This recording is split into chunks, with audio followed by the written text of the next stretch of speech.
Yeah, I mean, if you go and read it again, we'll link up to the article itself if you want to search for it. Is the shadowy way new employees are cheating to get to the top, or the rise of shadow stand-ins. Again, we'll link it up in the notes, but just to hear some of the things that these people say and how they describe the work they do, it's just kind of gross, right? Like they've decided that they want to get one over on the man. And I think that's the mentality. I love this quote here.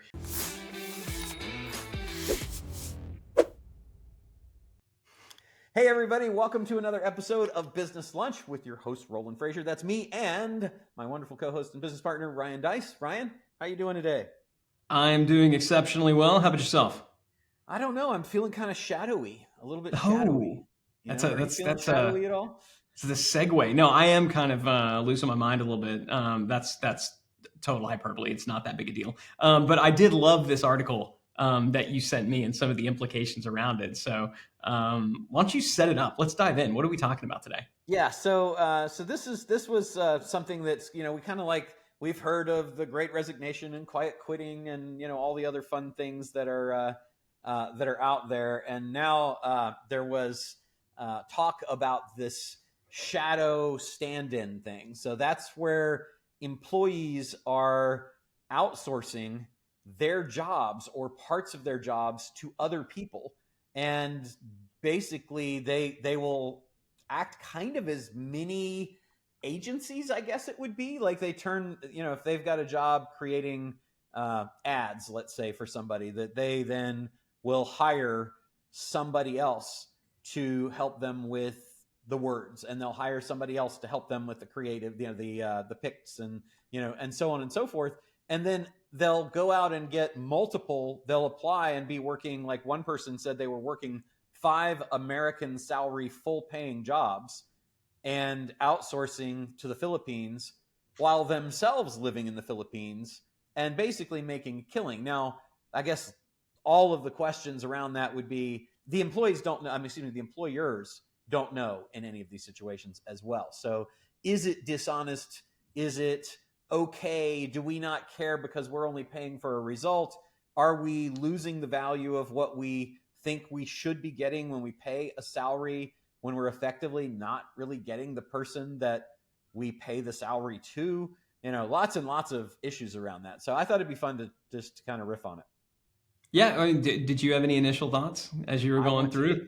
I do, but since I introed it, why don't you give me your thoughts? So I'm trying to approach this from the perspective of, my, kids are grown and they're coming back for Thanksgiving, and it's like, how's your job going? And they go, oh, it's amazing. I basically have outsourced my entire job. So I got this job and I'm making pretty good money, but I realized like I can pay other people to do the work for me, and it freed up all my time. And so, yeah, it's really great. I'm trying to think if, as both a dad and an entrepreneur, a business owner, if I would be proud or if I would be annoyed. And the more I thought about it, the more I realized it does come down to this idea of deception. Like, is this inherently deceptive? And I guess, the test that I did when I was thinking through it is, if this came up in a work setting, would you freely admit that you were doing this if asked? Would you be like, oh yeah, hey, I'm doing it if asked?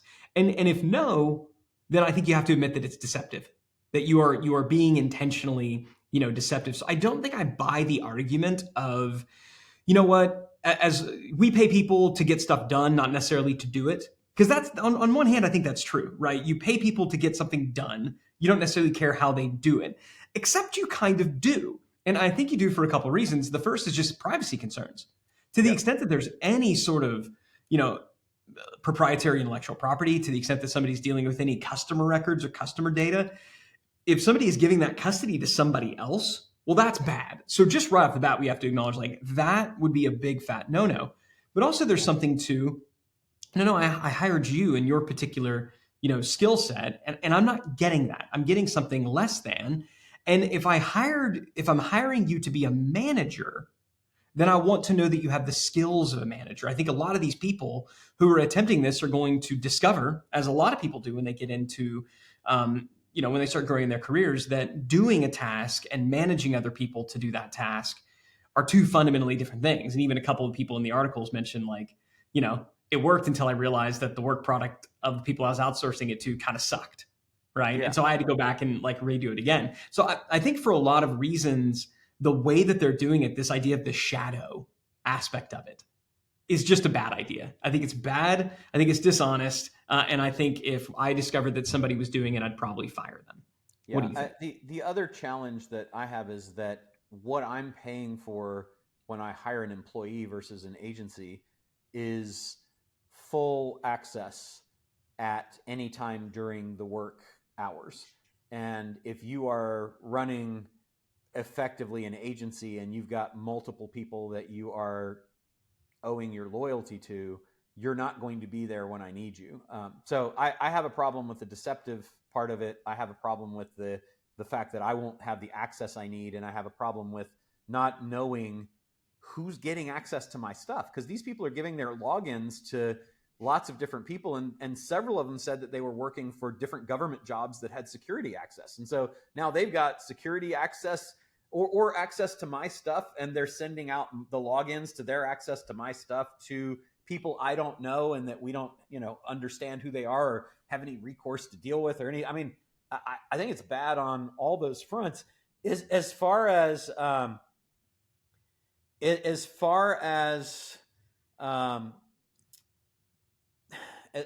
like the what you get, I am much more results oriented.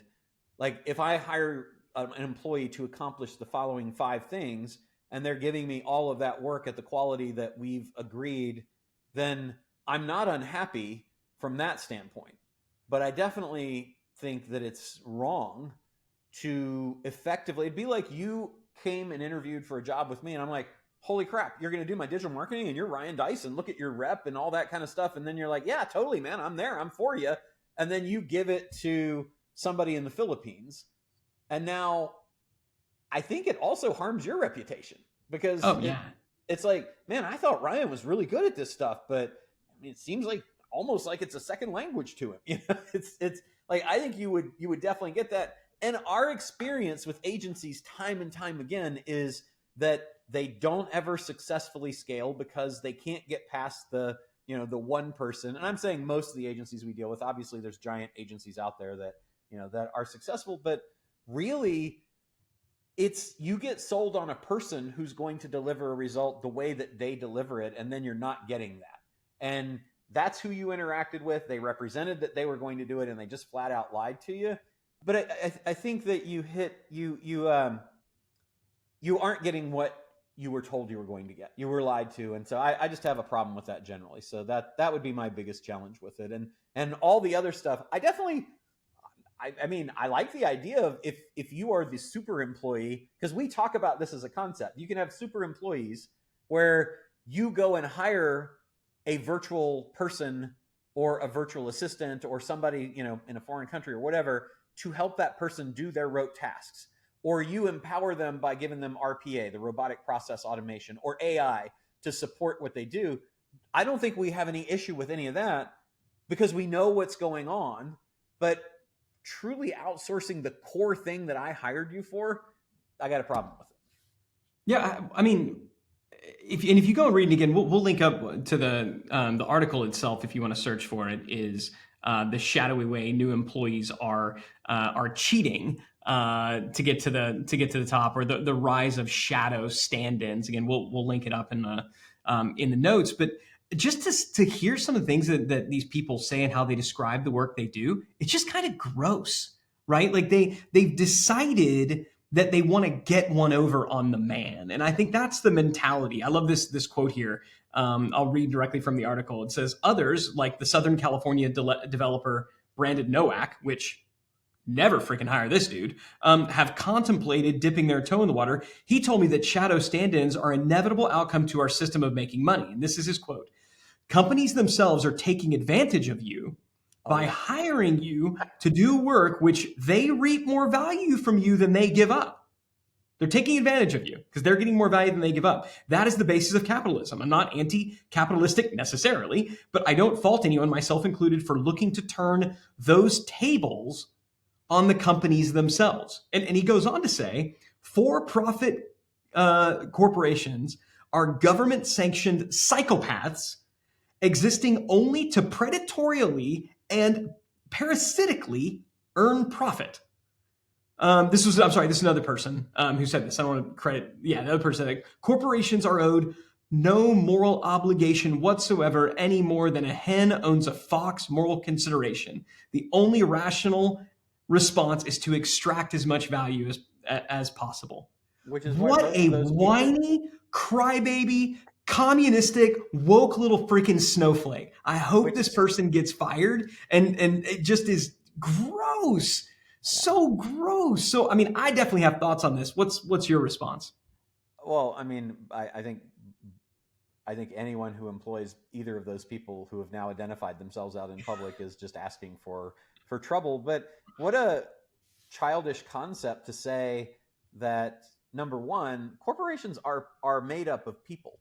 So we're saying that, like, the people who are working at the corporation, whose jobs depend on managing and selecting good people to discharge the duties of the corporation, are going to be impacted if you lie, cheat, and steal from them. And the shareholders who invest in the company and the clients that the company sells, it's to me setting up this straw thing in the middle that absolves you from all responsibility to be truthful and a good human being. And the other gentleman, is truly it is that kind of communist concept of, like, there should be I should give no additional value, that I should take all of the value for myself.